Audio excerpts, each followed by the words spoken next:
Roald the dog section. Fantastic Mr. Fox.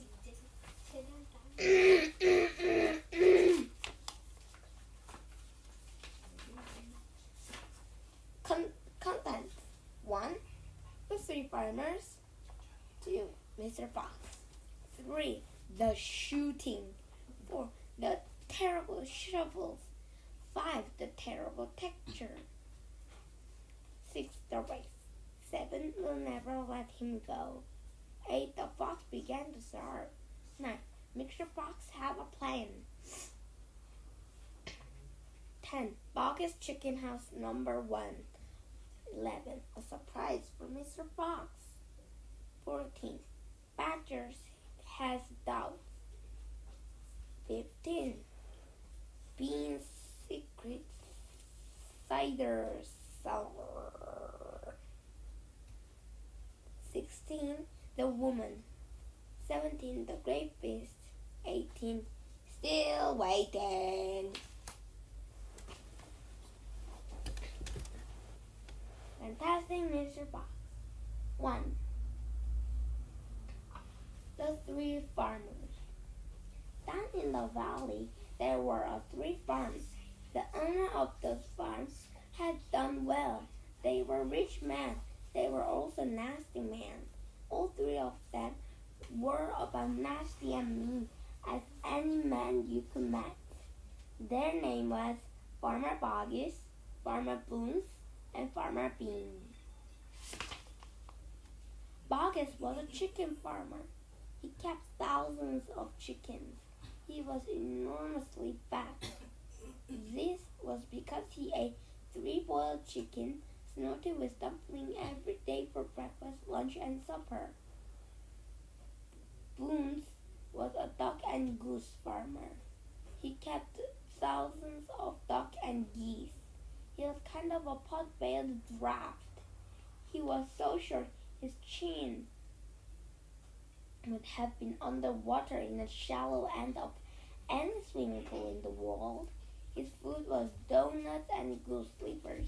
He mashed the livers into disgusting paste and then stuffed the paste into donuts. This diet gave him a tummy ache and a beastly temper. Bean was a turkey and apple farmer. He kept thousands of turkeys in an orchard full of apple trees. He never ate any food at all. Instead, he drank gallons of strong cider which he made the apple in his orchard. He was as thin as a pencil and the cleverest of them all. Boggs and Boons and Bean, one fat, one short, one lean. These horrible crooks, so different in looks, were none of the less equal mean.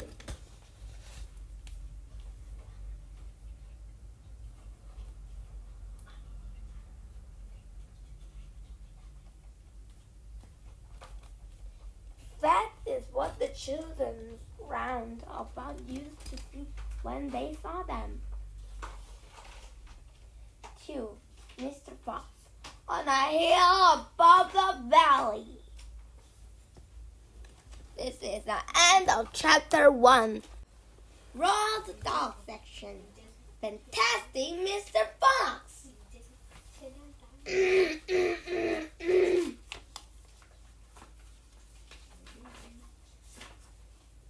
Content 1. The 3 farmers. 2. Mr. Fox. 3. The shooting. 4. The terrible shovels. 5. The terrible texture. 6. The race. 7. Will never let him go. 8. The fox began to starve. 9. Mr. Fox have a plan. 10. Bog's chicken house number 1. 11. A surprise for Mr. Fox. 14. Badger has doubts. 15. Bean's secret cider sour. 16. The woman. 17. The great beast. 18. Still waiting.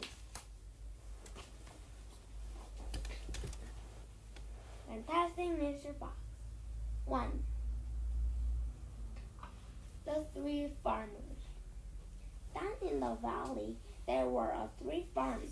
The owner of those farms had done well. They were rich men. They were also nasty men. All 3 of them were about nasty and mean as any man you could meet. Their name was Farmer Boggis, Farmer Boons, and Farmer Bean. Boggis was a chicken farmer. He kept thousands of chickens. He was enormously fat. This was because he ate 3 boiled chickens, snorted with dumpling every day for breakfast, lunch, and supper. Boons was a duck and goose farmer. He kept thousands of duck and geese. He was kind of a pot-bellied draft. He was so short his chin would have been underwater in the shallow end of any swimming pool in the world. His food was donuts and goose livers. He mashed the livers into disgusting paste and then stuffed the paste into donuts. This diet gave him a tummy ache and a beastly temper. Bean was a turkey and apple farmer. He kept thousands of turkeys in an orchard full of apple trees. He never ate any food at all. Instead, he drank gallons of strong cider which he made the apple in his orchard. He was as thin as a pencil and the cleverest of them all. Boggis and Boons and Bean, one fat, one short, one lean. These horrible crooks, so different in looks, were none of the less equal mean.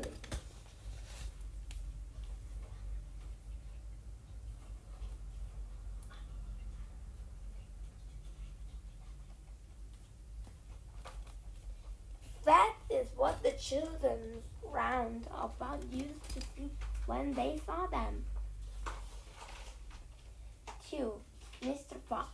On a hill above the valley. This is the end of chapter 1. Chapter 2. Mr. Fox. On a hill above the valley there was a wood. In a wood there was a huge tree.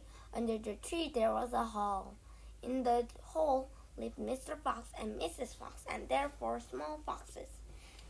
Every evening, as soon as it got dark, Mr. Fox would say to Mrs. Fox, "Well, my darlings, what shall it will be this time? A plum chicken from Boggis, a duck or goose from Boons, or a nice turkey from Bean?" And when Mr. Fox had told him what she wanted, Mr. Fox will creep down into the valley in the darkness of the night and help himself. Boggis and Boons and Bean knew very well what was going on, and it made them wild with rage. They were not men who liked to give anything away. Less still did they like anything to be stolen from them.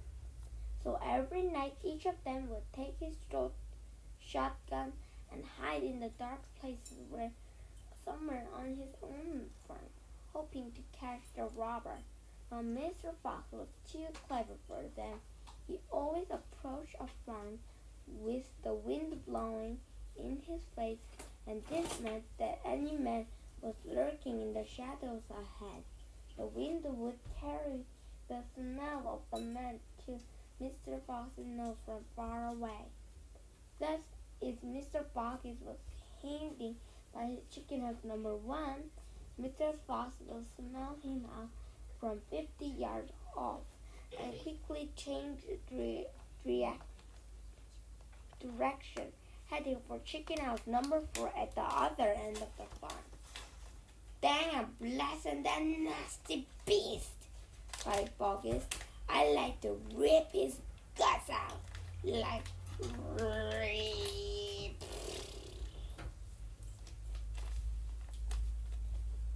"He must be killed," cried Bean.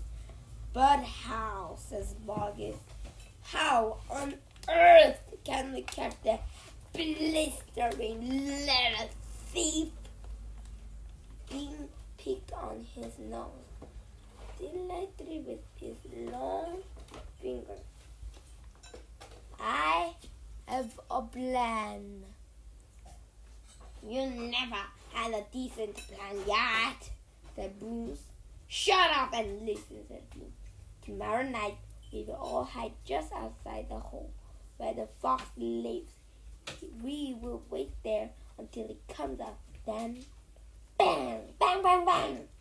Very glad, said Bruce. But first we shall have to find one. My dear Bruce, I've already found this little crafty being. It's up on the wooden hill. It's under a huge tree.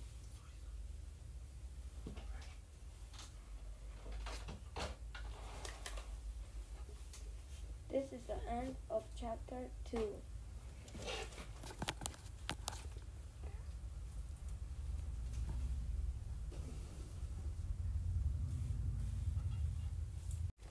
Chapter 3. The shooting.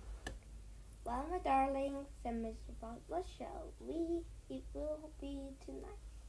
I think we'll have ducks tonight. Bring us two fat ducks, if you please. One for you and me, and one for the children. Duck it shall be. Now be careful, said Mrs. Fox. My darling, said Mr. Fox, I can smell those one from the other.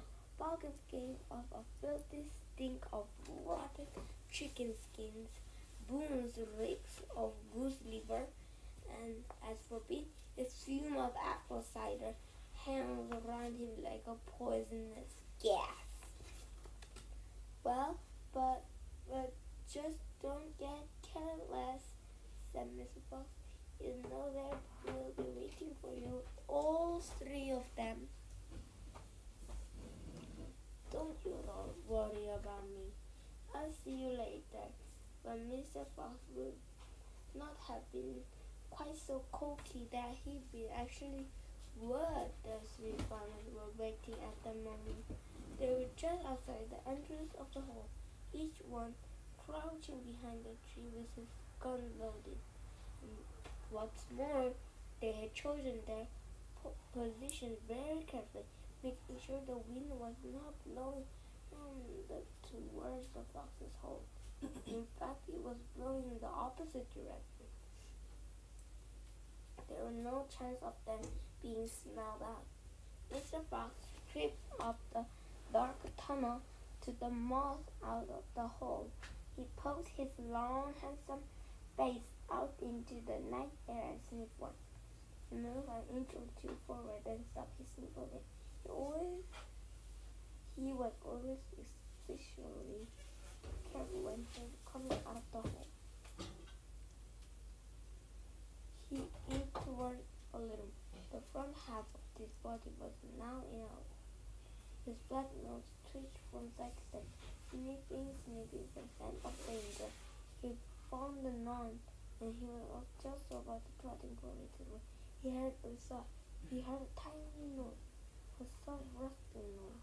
He saw someone had moved a foot ever so gently through the patch of dry leaves. Mr. Fox flattened his body against the ground, lay very still. His ears prickled. He waited a long time, but he had known nothing more. It must have been a field mouse, he told himself, or some other small creature. Traveled little further than further still.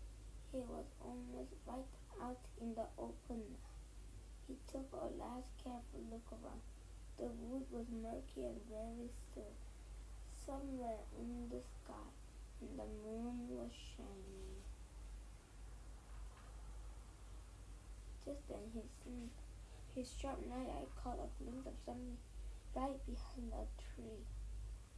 Not far away. It was a small silver speck of a moonlight shining on a polished surface. Mr. Fox lay still, watching. What on earth was it? Now it moved, eagle coming up and up. Good heaven, it's a barrel of a gun. Quick as a whip, Mr. Fox jumped back into the hole, and at the same instant, the entire wood seemed to explode around. Bang, bang, bang, bang, bang, bang. The smoke from the 3 guns floated upward to the night air. Foxes and booms and beams came out from behind their trees and walked towards the hole. Did we get him? said Bean. One of them shined a flashlight to the hole, and then there was the ground. In the circle of light, half and half of the hole, lay the poor tattered, blood-stained remains of a fox's tail. Beans picked it up. We got the tail, but we missed the fox, he said, tossing the thing away. Bang and blast. He said, we shoot too late. We should have let it fly the moment we poked his head out. He won't be poking out again in a hurry, Boone said. Bean pulled a flask from his pocket and took a swig of cider. Then he said, I'll take 3 days, at least we get hungry enough to come out again. I'm not sitting around here waiting for that. Let's dig him out. I suppose now you're talking sense. We can dig him out in a couple of hours. You know he's dead. Reckon there's a whole family of him down that hole.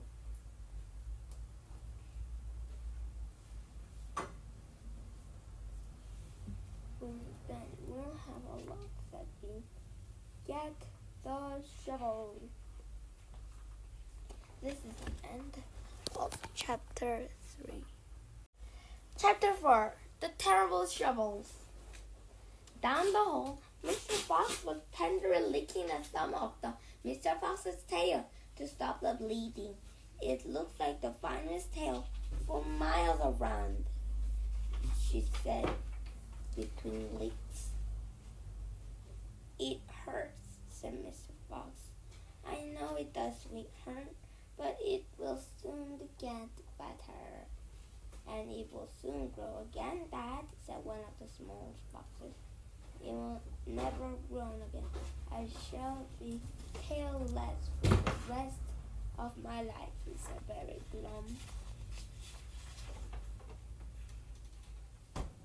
There was no food for the foxes that night, and soon the children dozed off. Then Mr. Fox dozed off, but Mr. Fox couldn't sleep because of the pain in the stump of the tail. Well, he said, I suppose I'm lucky to be alive at all. And now they've found our hole, we are going to have to move it out as soon as possible. We'll never get any peace if we... What was that? He turned his head sharply and listened. The noise he heard now was the most frightening noise the fox can ever hear. The scraping of shovel digging into the soil. Wake up! He shouted. They're digging us out! Mr. Fox was wide awake that second. Still, I'm paused, are you? There, Mr. Fox was wide awake in 1 second. She sat up, quivering all over. Are you sure that's it? She whispered. I'm positive. Listen. They'll kill my children, said Mrs. Fox.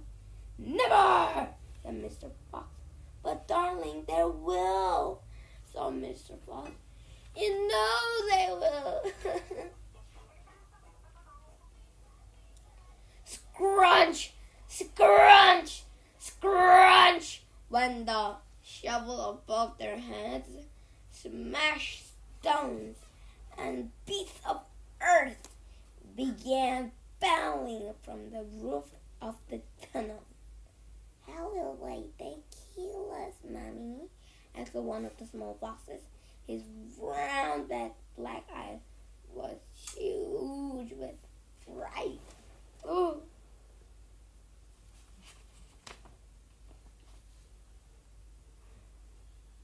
Will there be dogs?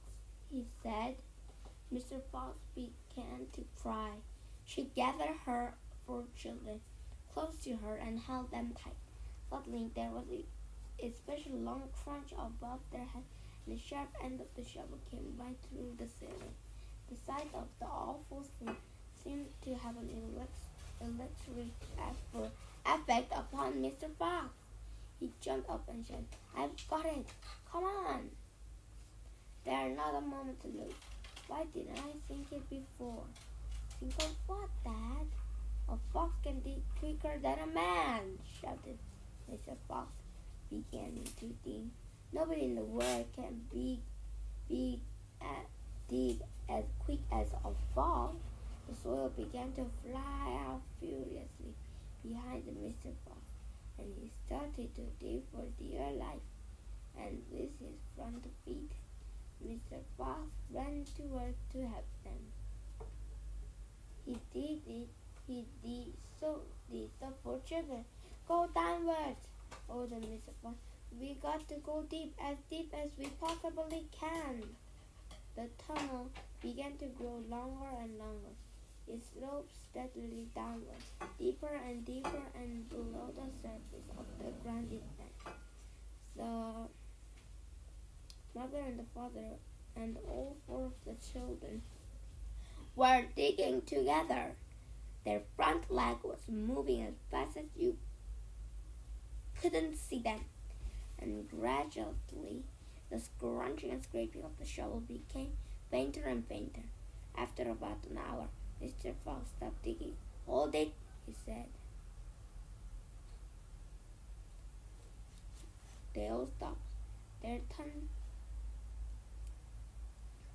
turned and looked back up the long tunnel that had just done. All went quiet. All was quiet. "Phew," said Mr. Fox. "I think we've done it. We'll never get as deep as this. Well done, everyone."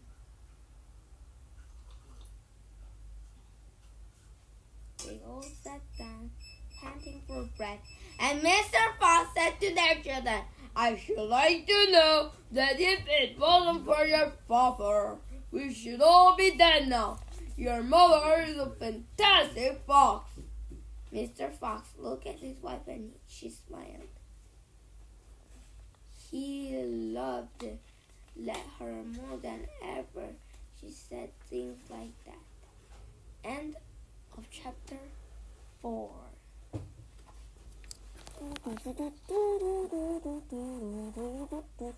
Chapter 5. The Terrible Tractor.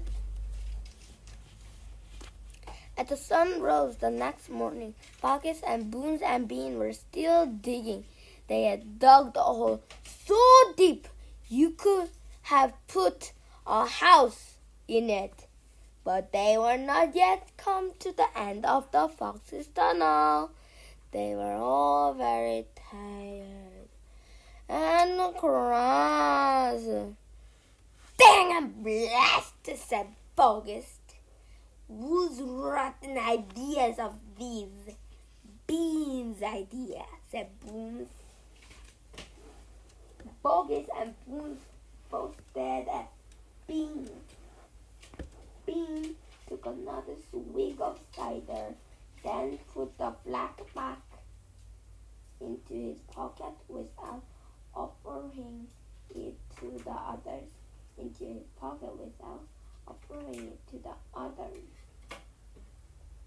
"Listen," he said angrily. "I want that box.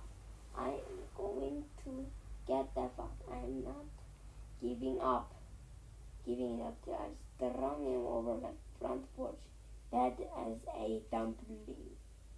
"We can't get him by digging, that's for sure," said Bobby. "I have done enough digging." Bruce, the little boat-legged dwarf, looked up at the bean and said, "Have you got any more stupid ideas?" Then "What?" said Bean. "I can't hear you." Bean never took a bath. He never even washed, as his ear also was clogged with all kinds of muck and wax and bits of chewing gum and dead flies and stuff like that. This made him daft. "Speak louder," said the Boons, and Boons shouted back, "Got any more?" Said, "Stupid ideas." Bean rubbed the back of the neck with the dirty finger. He had a boiled coming there. It itched. "What we need on his job," he said, "is machines, medical shovels. We'll have him out in 5 minutes with mechanical shovels." This was a pretty good idea, and the other two had to admit it. "All right then," he said, taking charge. "Bogus, you stay here and see the fox doesn't escape. Boons and I will go fetch our machinery. If he tries to get out, shoot him quick." The long Bean walked away. The tiny Boons trotted after him. The fat Bogus stayed where he with his gun pointing at the foxhole.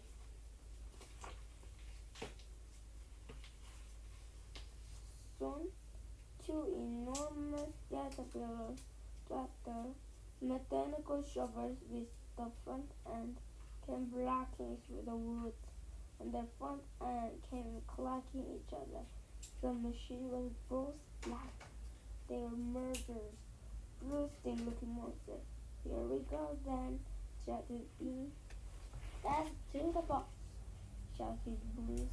The machine went to work, biting huge mouthfuls of soil out of the hill, the big tree under which Mr. Fox had dug his hole in the first place, were toppled like a mastic. On all the sides, rocks sent flying, and the tree was falling, and the noise was detonating. Down in the tunnel, the foxes crouched, listening to a terrible clanging and banging overhead. "What happened, Dad?" cried the small bear. "What are they doing?" Mr. Fox didn't know what was happening or what they were doing. "It's an earthquake," said Mr. Fox. "Look," said one of the small flies. "Our tunnel got shorter. I can see daylight." They all looked round, and yes, the mouth of the tunnel was only a few inches away from them now. In the circle of daylight beyond, they could see the two huge black tractors almost on top of them. "Tractors!" shouted Mr. Fox, "and mechanical shovels. Dig for your lives! Dig!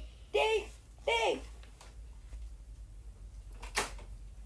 End of chapter 5. 6. The race. Now there began a disputed race. The machine against the fox. It began. The hill looked like this. After an hour, the machines beat away more and more soil from the hilltop. It looked like this. Sometimes the foxes would gain a little ground, and the clanking noises would grow fainter, and Mr. Fox would say, "We're going to make it, I'm sure we are." But there, a few minutes later, the machine would come back at them, and the crunch of the mighty shovel would get louder and louder. Once the foxes actually saw the sharpest metal edge of the one shovel. It scraped the earth just behind them.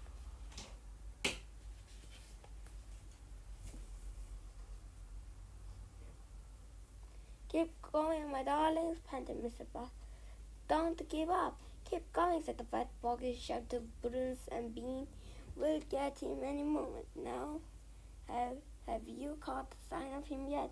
Bean called back. "Not yet," cried Bogus. I think you're close. I'll pick him up with my bucket, shouted Bones. I'll chop him to pieces. But by lunchtime, the machine was still at it, and they were the poor foxes. At the hill looked like this. The farmer don't stop till lunch. They were too keen to finish the job. Hey there, Mr. Fox, yelled Bones, leaning out of the tractor. We're coming to get you now.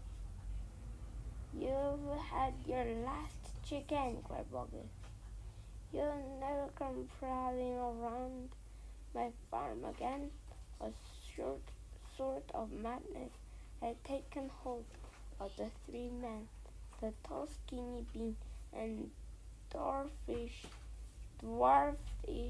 pot-bellied Bones was driving their machine like menace, racing the motors and making the shovels dig at a terrific speed. The fat Bucket was hopping about at the dwarfish and shouting, "Faster! Faster!" By 5 o'clock in the afternoon, this is what will happen to the hill. The hole in the machine had dug was like the craters of the volcano. It was such an extraordinary sight that a crowd of people came rushing out from the surrounding village to have a look. They stood there on the edge of the crater and stared down at the Bucket and Bones and beat. "Hey there, Bucket, what's going on? We're after a fox. You must be mad." The people jeered and laughed, but this is only made the three farmers more furious and more obstinate and more determined than not to give up until they had caught the fox. End of chapter 6.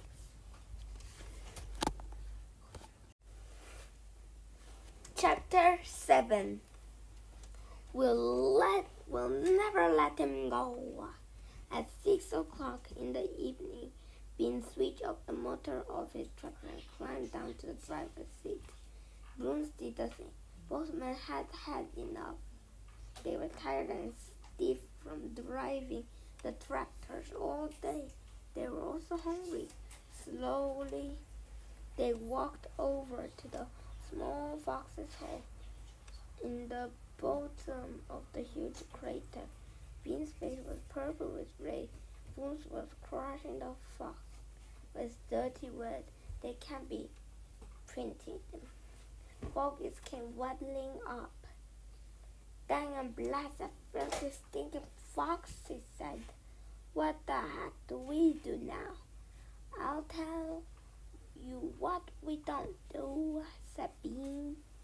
Bean said, "We don't let him go." "Never, never, never," cried Bucket.